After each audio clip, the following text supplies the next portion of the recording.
Mr. Speaker, the coalition of the willing no longer is.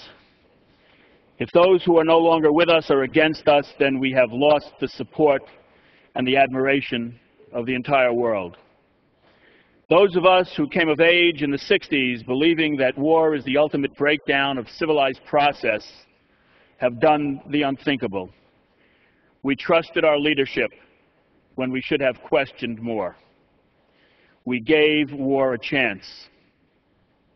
We called upon our sons and daughters entering the prime of their young lives to step up, as had generations before them, to defend our freedom and our liberty against an Iraqi nuclear threat that did not exist.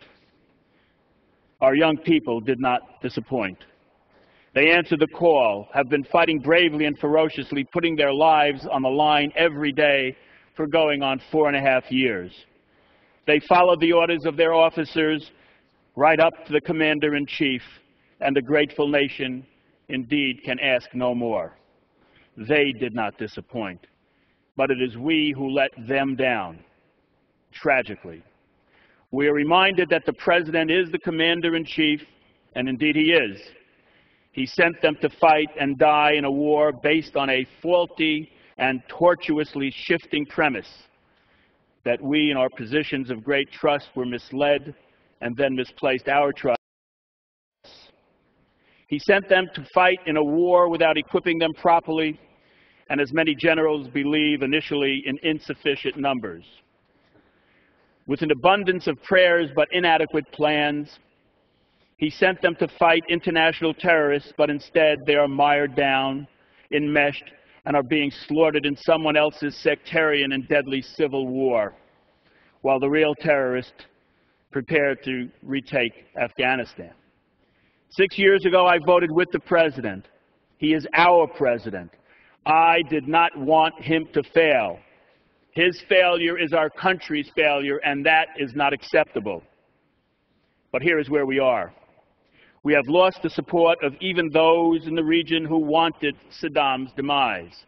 We have not found the real terrorist, Osama bin Laden. We have lost the support of the coalition of the willing. We have lost the support of our major allies. We have lost the prestige and admiration of the world. We have lost our credibility. We have lost the confidence of the American people, and we have lost over 3,000 precious lives of our bravest, patriotic, and promising young citizens. I voted with the President, and I was wrong. But I know I was wrong. Grown-ups know that not every story has a happy ending, regardless of good intentions. I'm afraid this is one such story. I'm afraid we have been led into a dead-end chasm from which there is no easy escape. Under the administration's leadership, everything has gone wrong. So what do we do now? Do we compound the disaster? Perhaps we can learn from the great Iraqi poet, Omar Khayyam, who in the Rubaiyat wrote, "The moving finger writes, and having writ moves on, nor all your piety nor wit shall lure it back to cancel half a line, nor all your tears wash out a single word of it." Mr. Speaker, sending 20,000 additional troops is not a change of plans. It is merely an escalation. About 1 out of every 40 people we send to Iraq comes home in a casket.